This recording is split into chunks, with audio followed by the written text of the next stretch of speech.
మూర్తుల దివ్యగాథల నుండి ఈరోజు పరశురామ అవతారంలో ఏం చెప్పారో విందాం. తొల్లి పురూరవనకు ఆయువు, శతాయువు, సత్యాయువు, రయుడు, జయుడు, విజయుడు అనే 6 కుమారులు ఉన్నారు.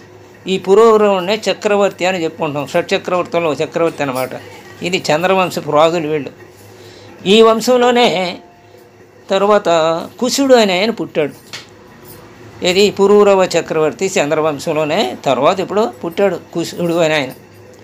ఈ కుశుడికి 4 కుమారులు పుట్టారు. ఆ 4 ఎవరయ్యా అంటే కుశాంబుడు, కుశనాభుడు, దూర్తయుడు, వసువు. దూర్తయుడు, వసువు, కుశుడు, కుశనాంబుడు. కుశనాభుడు కుశునికి. ఈ కుశాంబుడికి మళ్ళీ ఒక పుత్రుడు పుట్టాడు కుశాంబుడికి. ఆయన పేరు గాది. అంటే పురూరవ చక్రవర్తి వంశం కదా ఇది, అంటే చంద్రవంశం రాజులు కదా, అందుకని గాది రాజు అయ్యాడు. అయితే ఈ గాదికి ఒక కుమార్తె ఉంది. ఆ కుమార్తె పేరు సత్యవతి.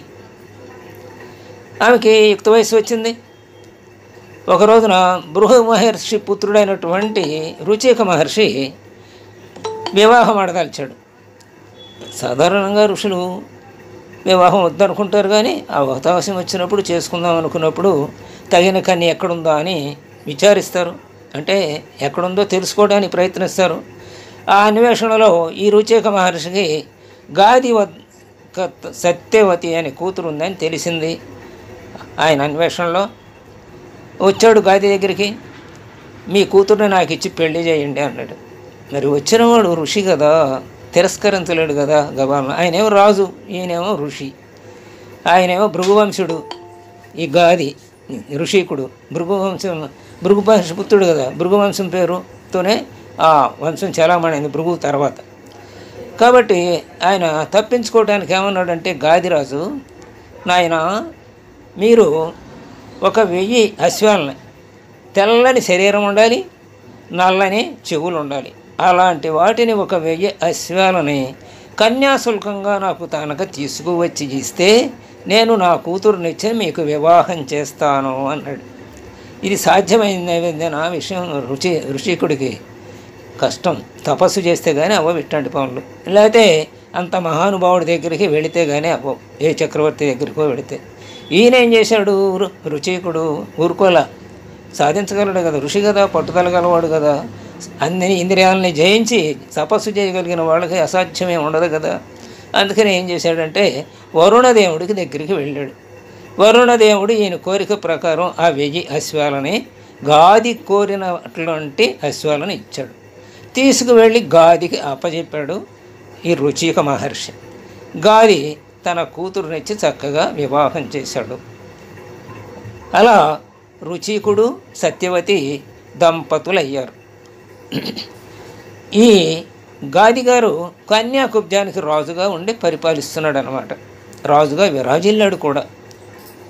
తర్వాత వివాహమైన కొంతకాలానికి ఆమెకి పుత్ర సంతానం లేదు, అలాగే తల్లికి కూడా లేదు. తల్లికి కూతురు ఉంది కానీ, అంటే గాదికి గాది భార్యకి ఈ సత్యవతి ఒకతే కూతురు. అందుకని సత్యవతి తల్లి అనుకుంది, నాకు కూడా ఒక పుత్రసుడు ఉంటే బాగుండును అనుకుంది. రుచికుడి భార్య సత్యవతి ఏం చేసిందంటే ఆ తల్లి ఒకసారి చెప్పింది అనమాట, అమ్మ నాకు కూడా పుత్రుడు పుడితే బాగుంటుంది అని. మరి భర్త ఏదైనా యజ్ఞం చేసి సాధించగలడు కదా, అందుకని నాకు పుత్ర సంతానాన్ని ప్రసాదించండి, అలాగే మా అమ్మకు కూడా పుత్ర సంతానం కలిగితే బాగుంటుంది అని చెప్పింది ఆమె కోరికగానే. మా తల్లి కోరిక ఇది, నా కోరిక కూడా ఇదని, మా ఇద్దరికి పుత్ర సంతానం అంటే బాగుంటుంది అనేది. అప్పుడు ఆయన వ్రతం చేశాడు, పుత్రకామేష్టి. అలాగే ఆయన ఆశీర్వదించాడు భార్యని, అంటే సత్యవతిని. రుచికుడు పుత్రకామేష్టి యాగం చేశాడు. బ్రహ్మ మంత్రాలతో ఒక హవిస్సును తయారు చేశాడు. దాన్నే చరువు అంటారు కూడా, హవిస్సుని. బ్రహ్మ మంత్రాలతో ఒకటి చేశాడు, అలాగే క్షత్రియ మంత్రాలతో ఒకటి చేశాడు. ఎందుకంటే గాది రాజు కదా, అందుకని గాది రాజు భార్య అయినటువంటి తన అత్తగారు అయినటువంటి ఆమెకి ఈ క్షత్రియ మంత్రంతో చేసిన హవిస్సుని ఇవ్వాలని తన భార్యకి తాను మరి ఋషి కదా, అందుకని బ్రహ్మ మంత్రంతో చేసినటువంటి హవిస్సుని తన భార్యకి ఇవ్వాలని అనుకున్నాడు. 2 హవిస్సులని తీసుకొచ్చాడు, సత్యవతికి ఇచ్చాడు, మంత్రాలతో చేసింది. ఇదేమో మీ అమ్మకి ఇవ్వు, ఇది క్షత్రియ మంత్రంతో చేసింది, ఇదేమో నువ్వు తీసుకో అని బ్రహ్మ మంత్రంతో చేసిన హవిస్సును 2 ఇచ్చాడు. ఆయన స్నానానికి వెళ్ళాడు. ఇంతలోనే ఆ సమయంలోనే తల్లి ఈ కూతుర్ను చూద్దామని గాది భార్య వచ్చారు. అంటే తండ్రి తల్లి వచ్చారన్నమాట. సత్యవతి తల్లి తండ్రి ఇద్దరు వస్తే ఆమె పరమానందం చెందింది. అరే సమయానికి వచ్చారు, చాలా చక్కగా బాగుంది అనుకుంది.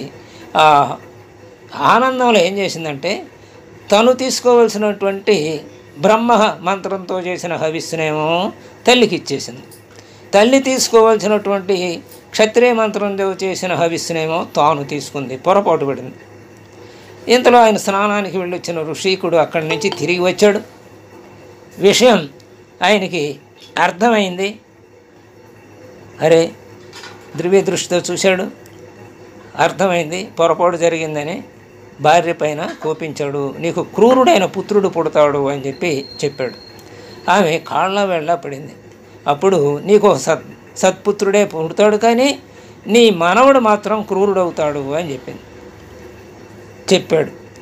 అలా ఆ విషయాన్ని కొంచెం సరళింపు చేశాడన్నమాట. తన మంత్రశక్తులతో కొంచెం మార్పు చేశాడన్నమాట. ఆ తత్ఫలితంగానే సత్యవతికి జమదగ్ని పుట్టాడు. ఆ జమదగ్నికే తరువాత పరశురాముడు పుట్టాడు, క్రూరుడైనటువంటి వాడు అన్నమాట. ఆయన క్రూరుడైనా ఆయన అన్యాయంగా ఏమీ ప్రవర్తించలేదు. ఆ క్రూరత్వాన్ని సమాజానికి మేలు కోసం ఉపయోగించాడు. తరువాత సత్యవతి ఆ తర్వాత ఏం చేసిందంటే ఘోర తపస్సు చేసింది. కౌశిక నదిగా రూపొందింది ఆమె. సత్యవతి తల్లి కూడా గర్భవతి అయింది, ఒక కుమారుణ్ణి కన్నది. అతని పేరు విశ్వామిత్రుడు. అంటే విశ్వామిత్రుడికి జమదగ్ని మేనల్లుడు అవుతాడనమాట. ఇప్పుడు అది ఇక ఆ కన్న తల్లి జమదగ్ని ప్రసేనజిత్తుడు. ఈ జమదగ్ని పుట్టాడు కదా సత్యవతికి. ఆ జమదగ్ని ప్రసేనచిత్తుడనే రాజు కూతురైన రేణుకుని వివాహమాడాడు. వివాహమాడి 5 పుత్రుల్ని కన్నారు వాళ్ళు. ఎవరు? జమదగ్ని, రేణుకులు. ఆ 5 పుత్రుల్లో ఆఖరి వాడే రాము. అంటే మనం పరశురాముడుగా చెప్పుకునేటువంటి రాముడు. మిగతా 4 రుమణ్య, తృషేణ, వసు, విశ్వావసు. ఈ 5 పుత్రులు కలిగారు జమదగ్నికి. అన్నదమ్ముల్లో రాముడు అనే ఆయన ఆఖరివాడు బలపరాక్రమాలు కలిగినటువంటి వాడు, వేదశాస్త్రాలు అధ్యయనం చేసినాడు, యుద్ధ విద్యలందు కూడా ఆరితేరాడు, మహావీరుడు అయ్యాడు అన్నమాట. అంతేకాకుండా విష్ణుమూర్తి అంశ సంభూతుడు అన్నమాట. ఆయన హైహయ వంశపు రాజులను వెతికి సంహరించిన వాడు. తరువాత కాలంలో ఆ పని కూడా చేశాడు ఆయన. అంటే కార్తవీర్యార్జునుని వంశంలో వాళ్ళందరినీ మొట్టు పెట్టాడు. ఒక రోజున జమదగ్ని భార్య రేణుక నీళ్లు తేవటానికి గంగా నదికి వెళ్ళింది. ఆ సమయంలో చిత్రరథుడనే రాజు అప్సరస స్త్రీలతోటి జలక్రీడలు ఆడుతూ ఉన్నాడు. రేణుక ఆ వింతను చూస్తూ ఒకంత తడవు నిలబడిపోయింది. తన చపలచిత్తానికి తానే నిందించుకుంది. భర్త గుర్తుకొచ్చాడు. వెంటనే మళ్ళీ పాత్రలో నీళ్లు తీసుకుని ఇంటికి వచ్చింది. ఆమె ఆలస్యంగా వచ్చినందుకు కారణం జమదగ్ని అడగల తన దివ్య దృష్టితో తెలుసుకున్నాడు. ఆమెను కోప్పడ్డాడు. తన కొడుకుల్ని పిలిచాడు. అంతే 5 ఉన్నారు కదా, 5 కొడుకుల్ని పిలిచాడు. ఆమెను వధించమని ఆజ్ఞాపించాడు. మొట్టమొదటి 4 తిరస్కరించారు. ఎవరు రాలా ముందుకి. అంటే వాళ్ళకి తన తండ్రి శక్తి తెలియదు. అందుకని తండ్రి బతికించగల శక్తి కలవాడు జమదగ్ని. చంపిన వాళ్ళనే, చచ్చిన వాళ్ళని కూడా బతికించ శక్తి కలిగిన అది తెలియదు పాపం 4కి. మరి పరశురాముడిని అయ్యా ఇందులో మనం కొన్ని చోట్ల తల్లినే చంపమని ఆజ్ఞ ఇచ్చినట్టు చదివాం. ఇక్కడ ఐదుగురిని పుత్రులు నలుగురిని కూడా ఆజ్ఞ తిరస్కరించిన పుత్రులు నలుగురిని, నీ తల్లిని నలుగురిని, ఐదుగురిని వధించు అని చెప్పాడు జమదగ్ని. వెంటనే పరశురాముడు తడుముకోకుండా ఐదుగురిని వధించేశాడు. పరశురాముడికి తెలుసు, నా తండ్రి మళ్ళీ వాళ్ళను బ్రతికించగలడు, కాబట్టి మా తండ్రి ఆజ్ఞను నేను పాలించటంలో తప్పు లేదు అని ఆయన ఆ ఆజ్ఞని పాటించాడన్నమాట. ఆ తర్వాత చాలా సంతోషించాడు జమదగ్ని. నీకేం వరం కావాలో కోరుకోమన్నాడు. నా నలుగురు సోదరుల్ని, నా తల్లిని కూడా మళ్ళీ ప్రాణభిక్ష పెట్టండి వాళ్ళకి అన్నాడు. మరి ఆయన ఆడిన మాట తప్పనివాడు కదా. జమదగ్ని ఆ పని చేశాడు, అందరినీ బ్రతికించాడు. ఆ రకంగా జమదగ్ని విశ్వవిఖ్యాతి పొందాడు. అలాగే పరశురాముడు కూడా విశ్వవిఖ్యాతి పొందాడు.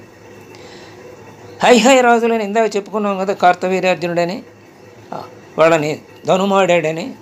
ఆ హైహై రాజులు లోక విరోధులై, దుర్మార్గులై, లోక కంటకులుగా ప్రవర్తిస్తూ ఉంటే వారిని హతమార్చడానికే విష్ణుమూర్తి జమదగ్ని రేణుకా దంపతులకు కుమారుడుగా జన్మించాడనమాట.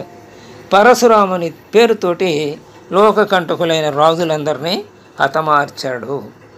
రేపు అంటే క్లుప్తంగా సారాంశం చెప్పాడు ఇక్కడ. ఆ తర్వాత ఎందుకు హతమార్చవలసి వచ్చింది, 21 సార్లు తిరిగి ఈ భూమండలం అంతా వాళ్ళందరినీ ఎందుకు సంహరించాల్సి వచ్చిందో ఆ కారణాలు రేపు తెలుసుకుందాం. స్వస్తి.